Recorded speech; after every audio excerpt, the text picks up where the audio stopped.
Now we've got to go in and make sure we've got all these warp markers set up right so that it matches the timing of everything else correctly.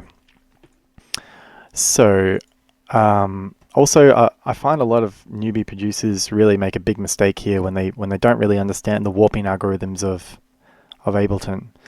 There's several different decisions that you can make here with warping, but when I'm warping drum breaks or beats, I like to use beats mode, obviously. And this little guy down here, this is the looping mode. So if I check out the info here, you can see that if I turn the looping mode off, it will not loop anything, and each segment will play to its end and then stop. If I don't have that turned off, what will happen is you can read there, each segment will play to its end and then loop back and forth until the next transient is triggered. So we don't want that because it's going to create some strange artifacts right in between these two notes. So we're going to turn that off, and then it's just a matter of hitting the 16th grid and making sure that all these markers are bang on the mark. And this is, you get good at this and quick with this the more you practice. One trick is you can hold shift while our transient marker is gray. This is a pseudo transient marker, and you can drag it around and decide where you want to put it before you let go of shift and then click it into place there. And we'll just do the rest of these really quick. And we don't need that one, or do we? Yeah, maybe we do want that one. I'm not sure. See, this one's a bit off, so what you can do is hold shift and then you can drag, whoops, you can hold shift and then you can drag the audio behind the marker and get it nice and lined up at the beginning of that, whatever that is, some kind of kick or something.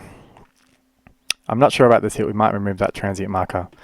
And these transient markers are very important because we have our warping algorithm set to preserve the transients. So wherever these markers are, Ableton's going to chop right there, and then it's going to play each of these sections individually according to what tempo we're at. So let's have a listen to that now.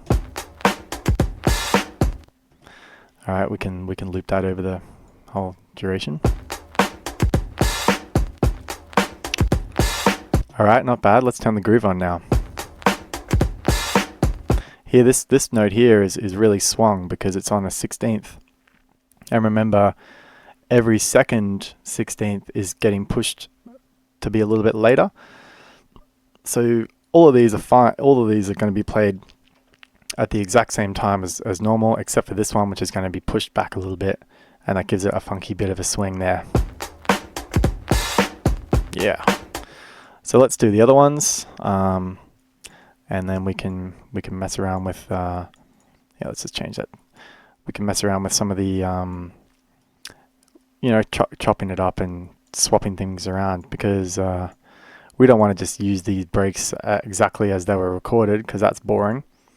We want to, mess with them a bit. We're professional producers. All right, and if my memory serves me right, this kick at the end of the loop sounds better than the kick at the start. So I'm just gonna have the loop beginning at the end there, if that makes sense. So now we've got this.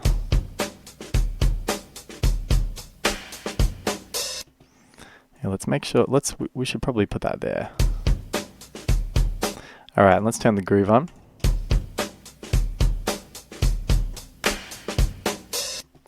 Cool, a lot of interesting sounds in there that we can chop up and use later.